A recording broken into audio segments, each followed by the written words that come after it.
है कि जो देश और प्रदेश की जो राजनीतिक स्थिति है, इससे जनता को और कार्यकर्ताओं को अवगत कराना और पार्टियों को नीतियों तक जन जन तक पहुंचाना और इसके साथ ही संगठन का विस्तार करना और संगठन में नए लोगों को लेना, और ये उद्देश्य 2 दिवसीय हर विधानसभा में प्रोग्राम है। इससे हम नए लोगों को जोड़ें, जो युवा हैं उनको नए तरीके से संगठन बनाएं, और ये उद्देश्य मुख्य रूप से है। और हमारे साथ इस पार्टी के साथ जो है एकलव्य पार्टी के राष्ट्रीय अध्यक्ष भाई अरविंद निषाद जी भी हैं।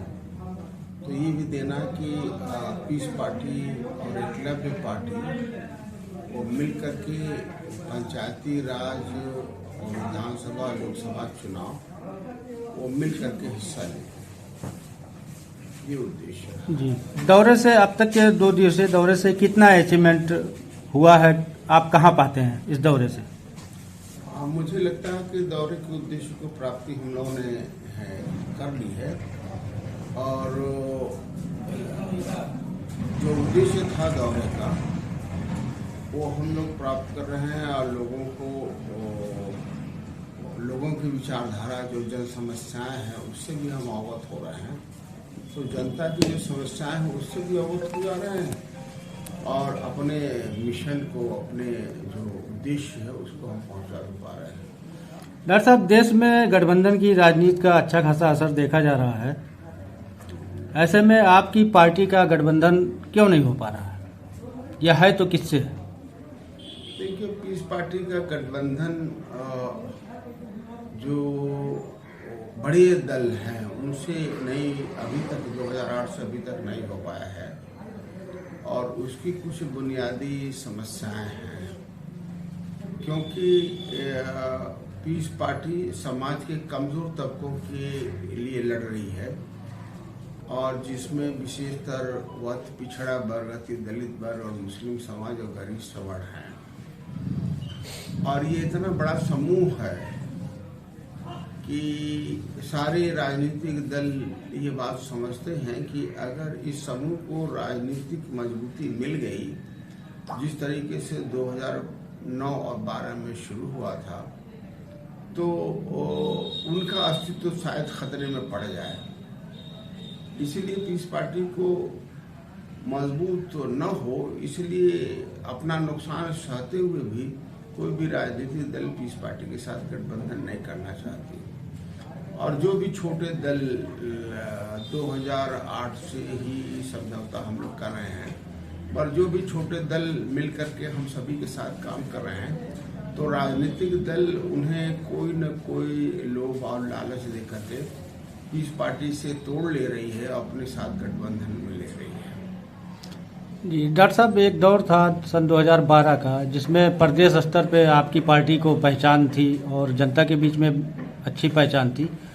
तो तब के सफ़र में और आज के सफ़र में कितना अंतर देखते हैं आप पार्टी को लेकर? देखिए, तब के जो सामाजिक और देश की जो माहौल था और आज देश और समाज का माहौल था, वो बिल्कुल भिन्न परिस्थिति में। इस तरह का जो द्वेष और धर्म और जात के नाम पर विभेद उस वक्त नहीं था, नफरत नहीं था। आज कुछ ज्यादा बढ़ गया है, और उस वक्त लोग समस्याओं के आधार पर ज्यादातर वोट देते थे। आज भावनाओं के आधार पर ज्यादा लोग वोट और समर्थन दे रहे हैं। और पीस पार्टी उस वक्त दौर में चूंकि मजबूती आ गई थी, इसलिए सारे राजनीतिक दल ने मिल करके पीस पार्टी को कमजोर करने का काम किया है।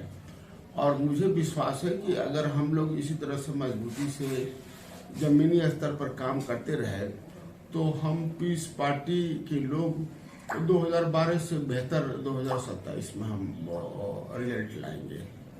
चुनाव जो है अनकरीब है, तो उसमें आप विधानसभा उत्तर प्रदेश जो है कितनी सीटों पर आप जो है इलेक्शन के लिए अपने प्रत्याशियों को लेकर? नहीं, अभी तो विधानसभा चुनाव 2 साल से ज्यादा है जी, और अभी ये तय करना बड़ा मुश्किल है। अभी तो ये तय करना है कि हम राजनीतिक तौर पर हम संगठन का विस्तार कितना कर पाते हैं। और पीस पार्टी उत्तर प्रदेश में आधी से ज़्यादा सीटों पर चुनाव लड़ चुकी है और हमारा संगठन करीब करीब पूरे 400 सीटों पर है। और हमें लगता है कि जहाँ जहाँ हम संगठन को मजबूत कर पाएंगे वहाँ वहाँ हम जो है वो अपने प्रत्याशी खड़े करेंगे। तो अध्यक्ष जी आप बताएं कि आपका पीस पार्टी के साथ जो गठबंधन हुआ है उस पर क्या कहना चाहेंगे? देखिए, मैं ये मानता हूँ कि राजनीति विचारधारा से होती है और अगर किसी व्यक्ति को अगर बड़ी राजनीति करना है तो एक गठबंधन के साथ लंबे समय तक टिक करके उसे काम करना पड़ेगा, तब जाकर के बड़ी लीडरशिप में जगह बनाई जा सकती है। बाकी 2, 4, 5 विधायक बन जाने से कोई आगे न बढ़ पाएगा और न ही अपने समाज को लेके जा पाएगा। कितना संतुष्ट हैं आप पीस पार्टी के साथ? मैं संतुष्ट हूँ और मैं ये मानता हूँ कि हम लोग दोनों लोग एकदम आखिरी तक एक साथ चलेंगे और मुझे अभी कोई जल्दी नहीं है राजनीति में और मैं आराम से और लंबे समय तक हम लोग मिल करके एक विचारधारा बना करके काम करेंगे ताकि हम लोग सत्ता के लिए लड़ाई लड़ें। अगर हम लोग सत्ता परिवर्तन करते हैं और सत्ता में सीधे भागीदार होते हैं तब जाकर के मैं भी अपने समाज के लिए कुछ कर सकता हूं और डॉक्टर साहब भी अपने समाज के लिए कुछ कर सकते हैं। बाकी 2-4 विधायक बन जाने से सिर्फ हम बड़े दल की गुलामी कर सकते हैं, अपने समाज को हक अधिकार नहीं दिला सकते। तो हम लोग अपने समाज के हक और अधिकार के लिए लड़ेंगे। आपकी पार्टी की विचारधारा क्या है? आप देखिए, हमारी पार्टी की विचारधारा है कि जो भी वंचित समाज के लोग हैं, जो छोटे तबके के लोग हैं, जिनकी आवाज लोग नहीं उठा रहे हैं, उन सबको जोड़ करके और उनके हक अधिकार की लड़ाई हम लड़ेंगे।